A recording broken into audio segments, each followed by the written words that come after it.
Hello guys, তা কেমন আছো তোমরা? আজকে নতুন একটা ব্লগ নিয়ে চলে এসেছি তোমাদের সামনে। ব্লগটি খুব ভালো লাগবে, তোমরা বিনা স্কিপ করে ব্লগটি দেখতে থাকবা। আর তোমাদের সঙ্গে একজনের পরিচয় করে দিই। এই যে এটা হচ্ছে আমার বন্ধু রাজীব। এ এখন আমাদের সঙ্গে যাবে, মানে তোমাদের সঙ্গে থাকবে ব্লগে। আজকে পুরো দিন এর সঙ্গে কাটাবো। তা কোথায় যাচ্ছি আমার এই বন্ধুটাই বলবে, কোথায় যাচ্ছি আজকে? আমরা যাচ্ছি আজকে শিবনিবাস। ওখানে শিবের একটা মূর্তি আছে, তো ওইটাই দেখতে যাচ্ছি আমরা। চলো কারণ আজকে হচ্ছে শেষ সোমবার, আজকে শ্রাবণ মাসের শেষ সোমবার।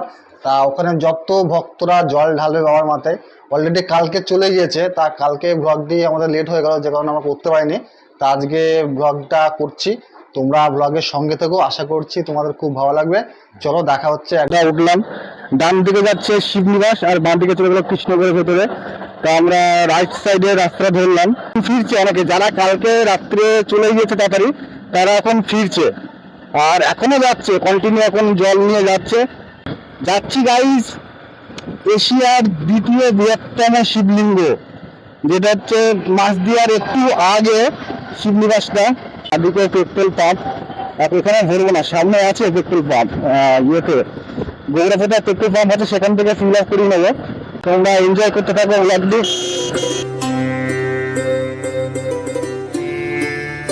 এই যে সামনে হচ্ছে কুলগাছি বাজার, ঢুকে রয়েছে কুলগাছি বাজারে। যারা বনগা থেকে যারা আসতে চায় তারা ডাইরেক্ট গেদে লাইনের ট্রেন ধরে মাসদিয়া স্টেশনে থেকে নামতে হবে। ওখান থেকে বাসে করে শিবনিবাসে যায়।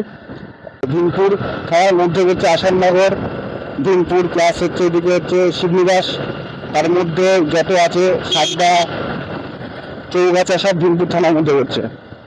হ্যাঁ দেখি পাম্পের পেট্রোলটা ভরিয়ে নিই।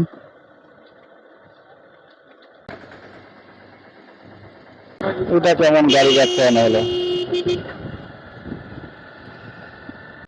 হ্যাঁ ওটা কেমন গাড়ি ব্যাক করে, একদম সামনে হঠাৎ করে গাড়ি ঘুরে দিল। আরে ব্যাগ দেখে গাড়িটা ব্যাক কর। মানে রাস্তায় গাড়ি, তোমাদের একটা কথা বলে যাচ্ছি, তোমরা রাস্তায় বেরো তো একটা কথা আমি বলে যাচ্ছি, ছোট ভাই হিসাবে, দাদা হিসাবে, বন্ধু হিসাবে একটা কথা তোমাদেরকে বলে যাচ্ছি। রাস্তায় বেরোনোর সময় এমন ভাবে চলাফেরা করতে হবে যে আমি ছাড়া বাকি সবাই অন্ধ। একমাত্র রাস্তা বেরোলে আমি একমাত্র দেখতে পাই, তাছাড়া বাকি সবাই অন্ধ। সেইভাবে রাস্তায় চলাফেরা করতে হবে।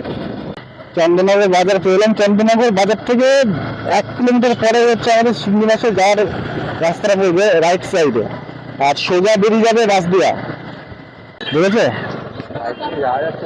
এখান থেকে লাইন লেগেছে, যাচ্ছে তো, যাচ্ছে না। একটা কাণ্ড হয়ে গেল, বাইক ঢুকতে দিচ্ছে না আমাদেরকে, দেখে আশেপাশে গাড়িটা কোনো রকম গ্যারেজ করতে হবে।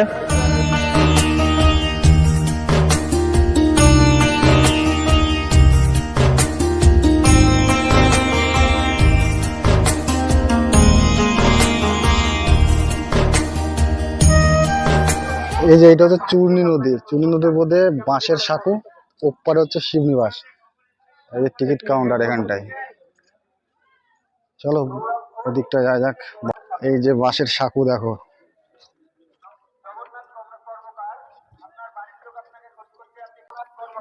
সুন্দর লাগছে। গাইস তোমাদের কেমন লাগছে বলো বাঁশের সাঁকোটা? এই ফার্স্ট টাইম আমি উঠলাম, ভয় লাগছে, নড়ছে একদম, এদিক ওদিক নড়ছে, বাইকও যাচ্ছে এর উপর দিয়ে। আর ওই যে ওইটা, ওই ব্রিজটা, ওইটা হ্যাঁ ওই দিক দিয়ে যাওয়ার কথা ছিল, ওটা এখন বন্ধ করে দিয়েছে, ওদিকে এখন যেতে দিচ্ছে না, যে কারণে আমাদেরকে বাঁশের সাঁকো ধরতে হলো। এই যেটা হচ্ছে পাকা ঘাট, এখানে স্নান টান করছে এখনো স্নান। তোমরা ভালো করে দেখে নাও, এই যে নদী, চূর্ণী নদী, এখানে সব স্নান টান সব করছে সোজা। আর ওটা হচ্ছে বাঁশের যে সাঁকো, যেটা দিয়ে আমরা এখন আসলাম, ওইটা বাঁশের সাঁকো। আর এখানে হচ্ছে পাকা ঘাট, স্নান টান সব করছে।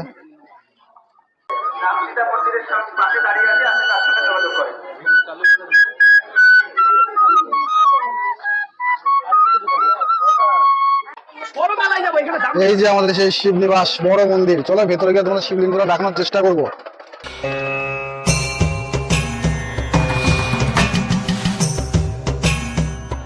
তা ব্যাপারটা হচ্ছে এটাই হলো, যারা বাবার মাথায় জল ঢালতে এসছে একমাত্র তারাই এন্ট্রি করতে পারবে, বাইরে কোনো লোকজন এন্ট্রি করতে দিচ্ছে না ভেতরে।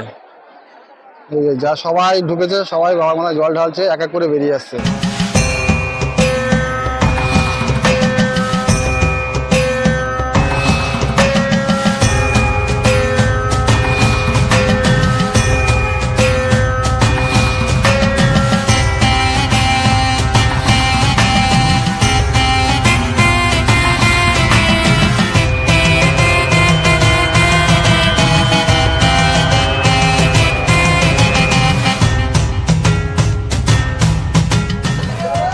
এই লাইনটা একবার দেখো, লাইনটা দেখো, রাস্তা দিয়ে লাইনটা আসছে, ভেতর দিয়ে ঢোকাচ্ছে, কত বড় লাইনটা দেখো একবার তোমরা। এইটা দিয়ে